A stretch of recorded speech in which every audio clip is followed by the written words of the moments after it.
for the former things have passed away. Revelation 21, 1-4, the Word of God.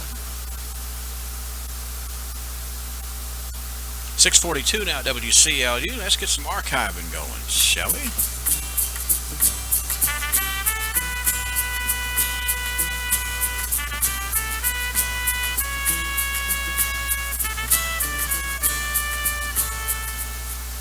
Time for us to go down memory lane, learn about our past, and we are going to check it all out for you today, and it's brought to you by Joseph A. Wade Industrial Hardware Services. They are responsible for a whole lot of folks learning a lot more about from the places that they came, and they can invent anything over there, fix anything, create, fabricate. Joseph A. Wade Industrial Hardware Services. Wes is going to help me with the archives this morning. All right. But I gotta hear from Joseph A. Wade first. All right. Absolutely.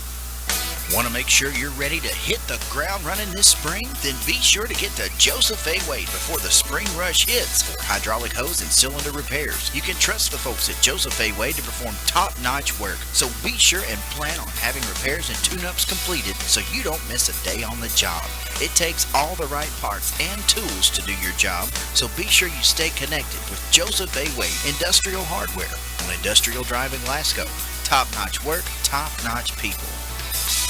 All right, we're going to go down memory lane, look at some of the things that got us here as we are on the archives this morning. And like I say, Angela's out for a minute. Wes is going to help out with this just a second. Happy to step in. You want to hit that button up there that says news? There Sure. you are. There you are. Because, they got to see you to believe that you're there. I'm here. And Angela, it's tough to fill in for Angela, too. So Don't have quite the hair. we want you to be in charge here. All right, I'm going to go back 100 years, 1917, and this is the Glasgow Republican, and there is an advertisement for Dickinson Brothers Motor Company. And you're invited to come out and check out the 1916 Overland, 25 horsepower with electric lights and a starter for $350. Now, back in 1917, to have lights on a car was pretty much a luxury. But 25 horsepower, that probably wasn't a luxury. No, and then you also get a starter too. Okay. I remember my granddaddy telling me about they started a car by getting out and cranking the front of it, and it would kick back at you and everything else. So I'm sure this electric starter made a difference. $350, nice investment, I wish I had that car payment. That would be great. Also, you get how about a 35 horsepower, 5-passenger Overland with electric lights and starter, $410. A 2-passenger 1914 Ford. It's hard to think that they had used cars that far back, but they did. It has electric equipment, $225. And a 5-passenger Ford, just repainted and overhauled, and brand new tires, $250. And if you had one of those today that was fully restored, it's probably worth a couple, maybe 10,000. Wouldn't be even considering selling it for sure. That's right. That was Dickinson Brothers, 1917, your Overland dealer. Interesting here, 1927, Mr. Ely and Mr. Woodson are making extensive improvements on their storeroom, which houses Ely Drugs.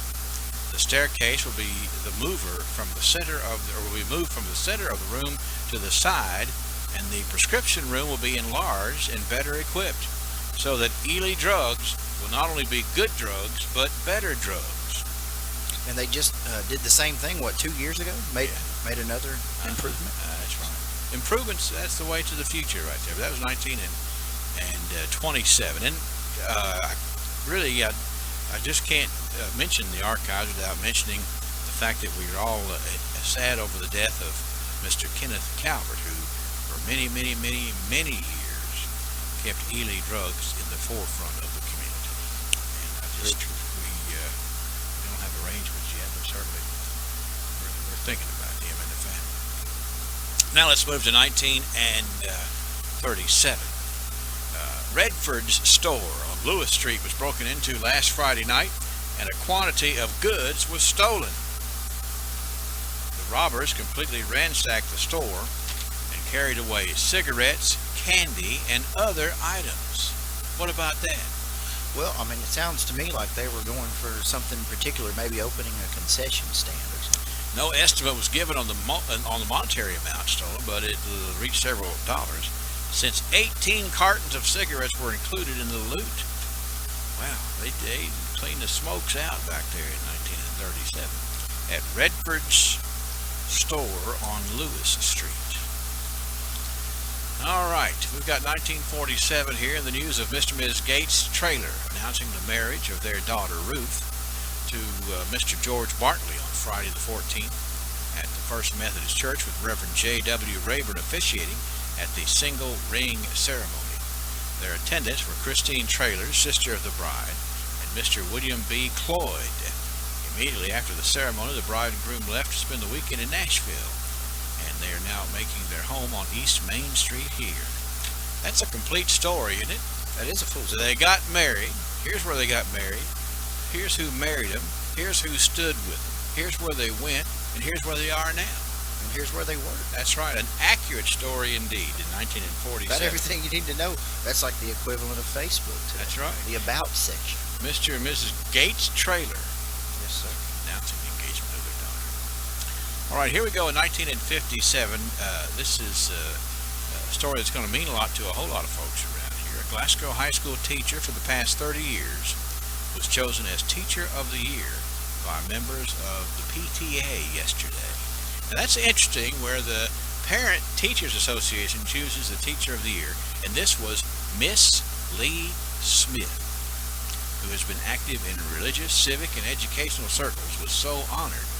Miss Smith attended Georgetown College and graduated from Western State College. She received her master's from Indiana University and did graduate work at Duke and at the University of North Carolina. I was fortunate to have Miss Lee Smith as an 8th grade science teacher, and she certainly could pique your interest in science. And that would have been her 39th year? No, I'm sorry. That would have been her 43rd year of teaching. If she had been at age 1 in 1957, she'd already been there for 30 years. Yeah, well, so but the point is that she was there a long time, and she meant so much to so many people, and actually was responsible for getting a lot of folks interested in things. I just remember her. I remember she was really good with a Bunsen burner, and I mean, And I wasn't. and she was really, she was really big on safety. There was no horseplay in Miss Lee Smith's class for sure. I know a lot of folks had Miss Lee, and anyway, it's just neat to know that back in 1957, she was the Teacher of the Year. I'm glad we're still talking about her today, too.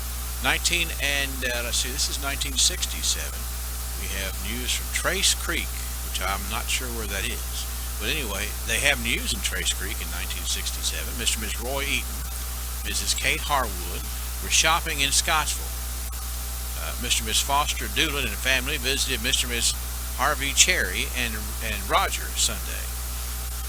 And actually, even the archivist here, who does the year 1967, says it sounds like Allen County, but they're not sure. At least they went shopping in Scottsville. I'm sure you could trace it That's back right, over to Trace Creek. Barren River. Yeah, a tributary. That's right. Anyway, that was the news, though. Awesome. This is an important story in 1977. Barron Fiscal Court awarded the bid on the school bonds for Barron County High School and voted to resume regular business hours at the Barron County Courthouse. So you see, we had a couple of things going on right here. We're building a school for Barron County High School, and the weather was so bad that they cut down the hours for the Barron County Courthouse. But as of February the 15th, they said, let's put it back to normal if we could. Did they say who got the bid? Well, no, it doesn't say who did, but they, I'm sure it's in the story somewhere. This was more of a headline thing here. Gotcha. But anyway, that was 1977.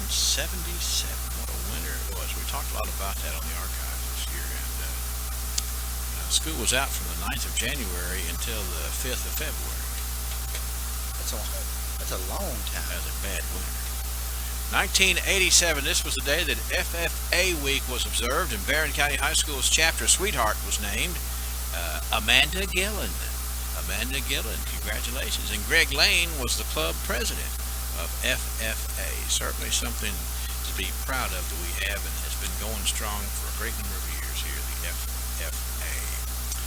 Here we have in 1997 news that former Metcalfe County Judge Gilbert Wallace died at the age of 92. Now, it's interesting to note historically that his grandfather was the first county judge of Metcalfe County. So Judge Wallace wanted to keep it in the family there. That was 1997. And then 2007, I remember this. It was certainly a nice piece of work. 10 years ago, Highland Ridge was promoting their facility with a calendar featuring their residents. I remember that too. It was a really great effort on their part, and it was Highland Ridge. And I think we still have a copy of that, don't we? Well, we probably, I'm sure we do, but don't ask me to hand it to you. But that was so cool the way the way they came up with that idea to show how much fun that the residents still are able to have, even though they need a little help. And that continues to this day. Absolutely. It's in the archives. It paints a picture of the way we were, and the way we are, and the way we're going.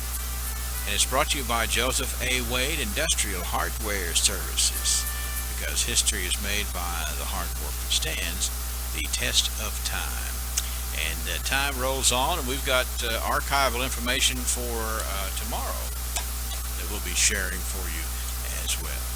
It is 6:53 on WCLU, 40 degrees, still ahead. We're going to be checking the weather forecast. We're going to be playing trivia, and we're going to be bringing you the 7 o'clock morning edition. If you hadn't been to Colton Steakhouse and Grill, what are you waiting for?